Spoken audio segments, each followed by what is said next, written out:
PM Modi ने कर्तव्य भवन 3 का किया उद्घाटन। सरकारी मंत्रालय विभागों को मिला नया ठिकाना। 7 मंत्रालय के ऑफिस, 24 कॉन्फ्रेंस रूम के साथ 600 कारों की पार्किंग की सुविधा।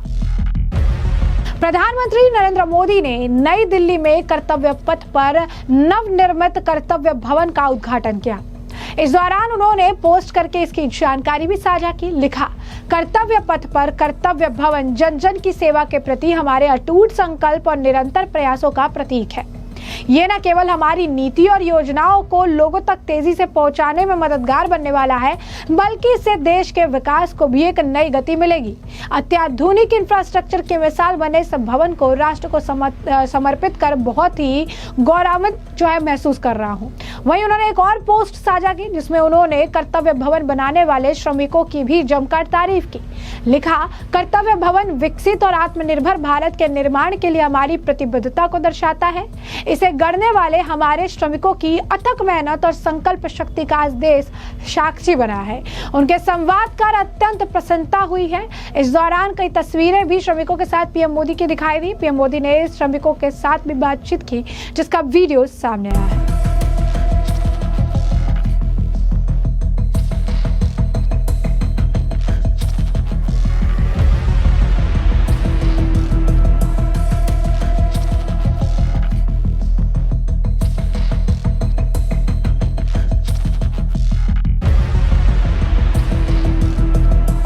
आपको बता दें कि विभिन्न मंत्रालय और विभागों को अब एक साथ लाकर कर्तव्य भवन में शिफ्ट किया जाएगा, जिससे दक्षता, नवाचार और सहयोग बढ़ावा मिलेगा।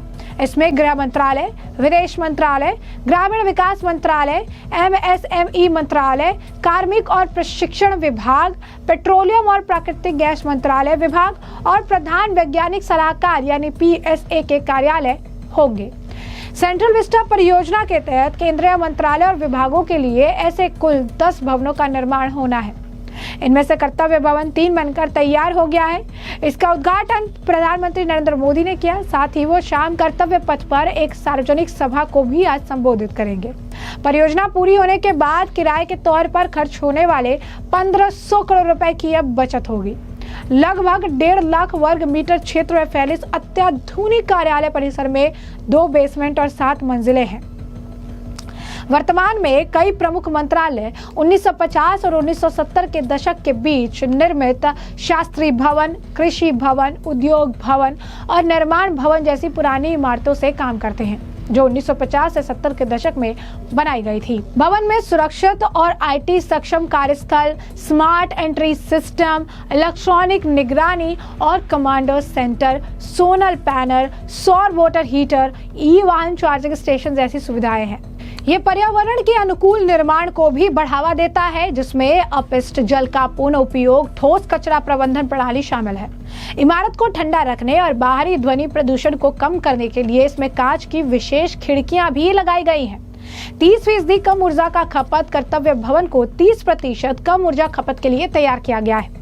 ऊर्जा की बचत करने वाली LED लाइटें, जरूरत न होने पर लाइटें बंद करने वाले सेंसर, बिजली बचाने वाली स्मार्ट लिफ्ट्स और बिजली के उपयोग को प्रबंधित करने की एक उन्नत प्रणाली लगाई गई है। शहरी कार्य मंत्री मनोहर लाल खट्टर ने भी इस नवनिर्मित कर्तव्य भवन 3 के सभागार में पत्रकारों से चर्चा में इसके बारे में जानकारी साझा की और बताया कि अगले महीने तक कर्तव्य भवन 1 और कर्तव्य भवन 2 भी बनकर तैयार हो जाएंगे। दोनों का काम लगभग अंतिम चरण में है। प्रस्तावित अन्य 7 भवन भी अप्रैल 2027 तक बनकर तैयार हो जाएंगे।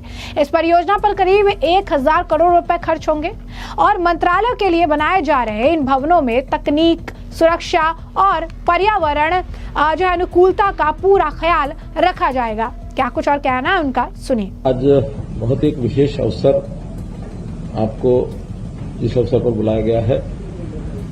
हम जानते हैं कि अपने देश की, स्वतंत्र देश की पहली सरकार 1947 में बनी थी, लेकिन वो चुनी हुई सरकार नहीं थी। जो एक फेडरल सिस्टम था उसी में से उस सरकार को बनाया गया था। पहला चुनाव 1952 में हुआ था और तब से लगातार अपने सरकार के विभिन्न विभाग, विभिन्न मंत्रालय वो अंडर एवोल्यूशन एक लगातार प्रक्रिया में से आगे बढ़े। सरकार के काम करने का जो केंद्र होता है उसका भी अपना एक महत्व होता है, जिसमें पार्लियामेंट है, जिसमें विभागों के मंत्रालयों के भवन होते हैं। ये सब भी उसी समय क्रम शुरू हुआ था। हमारा जो ओल्ड पार्लियामेंट, जिसको फेडरल हाउस के नाम से जानते थे, उसी में अपनी पार्लियामेंट को बढ़ना शुरू हुआ और थोड़े ही मंत्रालय उस समय गठित हुए थे। उन सब का भी काम उसी के अंदर से ही चलता था। बाद में 1950 से लेकर के 1970 तक अलग अलग भवन उस समय से बनाए गए और कोई बहुत तरतीब से न बना करके जैसी जहां जगह मिली, जैसी जहां आवश्यकता थी वैसे बन गए। अलग अलग डिजाइन के थे, कोई एक रूपता उस समय नहीं थी। लेकिन बहुत सी दुनिया के ऐसे जो सरकार चलाने के जो स्थान होते हैं, जो सेक्रेटरीट होते हैं, वो सब बहुत सिस्टमेटिक ढंग से बने हुए हैं। तो मैं आदरणीय प्रधानमंत्री जी को इस बात का श्रेय देता हूं, उनका बहुत आभार प्रकट करता हूं कि उन्होंने एक विजन ये लिया कि हम भी अपना जो सेंट्रल सेक्रेटरीट का एरिया है उसको एक सिस्टमेटिक ढंग से, उसको एक ऐसा देश और दुनिया के लोगों को हम बता सकें, दिखा सकें कि भारत सरकार एक अच्छे स्थान से चलती है। उसी विचार से ये विषय आया कि सेंट्रल सेक्रेटरीट जो एरिया है उस सेंट्रल सेक्रेटरीट के सेक्रेटरीट को, कॉमन सेंट्रल सेक्रेटरीट को बनाया जाए और कल्पना की गई कि 10 नए भवन बनाए जाएं, नंबर 1 to 10। तो उसी प्रकार से उनका नाम रखे गए थे। आज आपको बताते हुए खुशी हो रही है कि जैसे राजपथ को प्रधानमंत्री जी ने कर्तव्य पथ का नाम दिया, उसी प्रकार से इन भवनों का नाम कर्तव्य भवन रहेगा। तो जैसा कि आपने सुना ना, कि बताया कि पूरे भवन की निगरानी के लिए कमांड सीसीटीवी सेंटर भी बनाया गया है, जहां से परिसर और अंदर के गलियारों की पैनी नजर रखी जाएगी। खास बात यह है कि केंद्रीय मंत्रालय और विभागों के लिए नवनिर्मित इन नए भवनों को पहले कॉमन सेंट्रल सेक्रेटरीट यानी CCS नाम दिया गया था और इन कर्तव्य भवनों को मेट्रो लाइन से जोड़ने के लिए इंद्रप्रस्थ मेट्रो स्टेशन से एक नई लाइन बनाने का भी प्रस्ताव किया गया था। क्या कुछ और बता रहे हैं वो सुनिए। रिफॉर्म्स इसके अंदर लाए गए हैं, क्योंकि जब नए भवन बन रहे हैं तो जो कठिनाइयां पहले आती थी उन कठिनाइयों को कैसे दूर किया जाए, आज की टेक्नोलॉजी के हिसाब से, आज की आवश्यकता के हिसाब से उन सब चीजों का ध्यान रखा गया है। क्योंकि बहुत एक लिमिटेड एरिया में ये सारे भवन बने हैं, तो इसमें एक प्रकार से आने जाने का लोगों की जो सुविधा होगी, ईज ऑफ जैसे living, ease of doing business, ऐसे ईज ऑफ पब्लिक, तो पब्लिक को भी इसमें सुविधा हो, सब लोग नजदीक आ सकें और उसकी मूवमेंट जो है उसका टाइम घट सके, एफिशिएंसी ज्यादा आए। और डिजिटल इंडिया के नाते से भी जितनी आवश्यकताएं आज किसी कार्यालय को चलाने की होती है, खास करके जैसे अब पहले फिजिकल फाइल्स को इधर से उधर मूवमेंट होता था, अब ई ऑफिस बन रहे हैं। सभी ई ऑफिस का एक नेटवर्क, वो चूंकि सभी विभागों का एक सिस्टम बनता है, तो उसका एक मोर एफिशिएंट तरीके से उस डिजिटल सिस्टम को बनाया जाएगा, जिसमें कोऑर्डिनेशन आपस में अच्छा होगा और उसको मैनेज करने के लिए मोर प्रॉपरली इसको मैनेज कर पाएंगे। क्योंकि आज के इस डिजिटल सिस्टम को मैनेज करने के लिए विशेष तौर पर जहां तक सिक्योरिटी का विषय है, साइबर सिक्योरिटी भी अपने में बहुत बड़ा विषय होता है, तो उस सिक्योरिटी के नाते से भी पूरे सिस्टम की सिक्योरिटी हो और ऐसे सब काम किए जाएंगे। कल का जो उद्घाटन, ये जो कर्तव्य भवन नंबर 3 है, इसमें जो एरिया है, आपकी जानकारी के लिए बता रहा हूं कि इसके अंदर 2 बेसमेंट हैं और उसके बाद ग्राउंड फ्लोर, ग्राउंड प्लस और प्लस 6 स्टोरीज, यानी ऐसे मिलाकर के सब मिलाए हम 2, 2, 4 और 6, 10, तो 10 तल हो जाते हैं। बेसमेंट पार्किंग के काम आएगी, जिसके अंदर 600 गाड़ियां, पजल पार्किंग जिसको कहते हैं, उस हिसाब से उनका स्थान होगा। और ऐसे ही ग्राउंड फ्लोर पर आगमन और उसके बाद रिसेप्शन और बाद में कुछ विभाग अलग अलग जो रहेंगे, कुछ विभाग और कुछ स्टोरेज की व्यवस्था आदि जो आवश्यक होती है वो ग्राउंड प्लस पर भी रहेगी। फिर तल नंबर 1 से लेकर के तल नंबर 6 तक विभिन्न मंत्रालय जो आने वाले हैं वो सब आएंगे। अभी इस भवन में जो मंत्रालय आने वाले हैं, home affairs, external affairs, rural development, MSME, DOPT, ministry of petroleum and gas, principal science adviser, इनका भी अपना कार्यालय होगा। लगभग 1,50,000 स्क्वायर मीटर एरिया इस भवन का और ये है। और जिसमें लगभग 850 कमरे सब बने हुए हैं। सब कमरों को एक विशेष रचना के अंतर्गत उनको क्रमांक दे दिए गए हैं। उस क्रमांक में आपको फ्लोर की जानकारी भी मिलेगी, उस क्रमांक में उस कमरे का नंबर भी मिलेगा और भवन का नंबर हम अलग अलग दे ही रहे हैं। जैसे इसका भवन का नंबर है कर्तव्य भवन नंबर 3, तो एक भवन के नाम से इस कमरे का नाम नंबर बताते ही ये पता लग जाएगा कि इस व्यक्ति को कहाँ जाना है, कहाँ संपर्क करना है।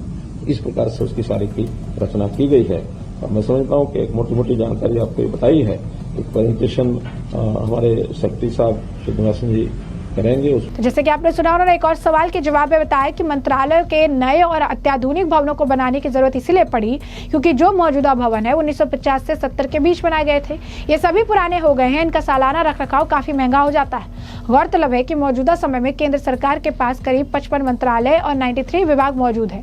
ये सभी नॉर्थ और साउथ ब्लॉक के साथ कृषि भवन, शास्त्रीय भवन, उद्योग निर्माण भवन आदि शामिल है। कर्तव्य भवनों के तैयार होते ही नॉर्थ और साउथ ब्लॉक में मौजूद सभी मंत्रालय को वहां से स्थानांतरित कर दिया जाएगा। दोनों ही ब्लॉक को खाली कराकर इनमें भारत संग्रहालय बनाया जाएगा। इस दौरान ढांचे के साथ किसी तरह की छेड़छाड़ किए बगैर इसमें है महाभारत काल से लेकर देश के आज तक के इतिहास, कला, सांस्कृतिक आदि को प्रदर्शित किया जाएगा। केंद्रीय मंत्री मनोहर लाल खट्टर ने यह भी बताया कि सेंट्रल विस्टा परियोजना का ये काम दिसंबर 2031 तक पूरा कर दिया जाएगा। इसमें से प्रधानमंत्री के लिए नए आवास और कार्यालय भी बनाए जाएंगे। इसके लिए भी प्रक्रिया शुरू कर दी गई है। सेंट्रल विस्टा पुनर्विकास योजना के तहत सरकार पहले ही संसद भवन और उपराष्ट्रपति एनक्लेव का निर्माण कर चुकी है और विजय चौक से इंडिया गेट तक फैले कर्तव्य पथ का भी पूर्ण विकास किया जा चुका है। इस परियोजना के तहत केंद्रीय सचिवालय के अलावा सरकार एक कार्यकारी एनक्लेव का भी निर्माण करेगी, जिसमें एक नया प्रधानमंत्री कार्यालय, कैबिनेट सचिवालय, इंडिया हाउस और राष्ट्रीय सुरक्षा परिषद सचिवालय होगा। दूसरे चरण के तहत एक नए प्रधानमंत्री आवास का निर्माण भी किया जाएगा। अब ऐसे में अगर हम आपको एक मोटा अगर कर्तव्य भवन 3 को लेकर डिटेल दे दे तो आपको बता दें कि कुल क्षेत्रफल तकरीबन 1.5 लाख वर्ग मीटर है। भूतल क्षेत्रफल 40,000 वर्ग मीटर है। कुल तल 2 भूतल सहित कुल 10 तल है। पार्किंग क्षमता 600 कारों की है। बैठने की व्यवस्था वर्क हॉल और केबिन है। कॉमन सुविधा जैसे yoga, creche, medical room, cafe, multipurpose hall उपलब्ध है। 24 मुख्य कॉन्फ्रेंस हॉल है। क्षमता प्रत्येक में 45 व्यक्तियों की बैठने की है। 26 छोटे कॉन्फ्रेंस हॉल है। क्षमता प्रत्येक में 25 व्यक्तियों की बैठने की है। 67 मीटिंग रूम या वर्क हॉल है। प्रत्येक की क्षमता 9 लोगों की है। लिफ्ट जिसमें 27 लोगों की क्षमता है। सेंट्रलाइज एयर कंडीशन, स्वचालित सीढ़ियां जो है वो 2 है। अब ऐसे में सेंट्रल विस्टा परियोजना के तहत जल्द ही कृषि भवन, उद्योग भवन, शास्त्रीय भवन, निर्माण भवन टूटेंगे और इनमें मौजूद सभी मंत्रालय को खाली कराने की प्रक्रिया शुरू कर दी गई है। तो ऐसे में हमने आपको जो पूरा मामला है विस्तार से बताया है और इस मामले पर अब आपकी जो राय हो कमेंट सेक्शन में कमेंट करके जरूर से जरूर साझा करिएगा। धन्यवाद।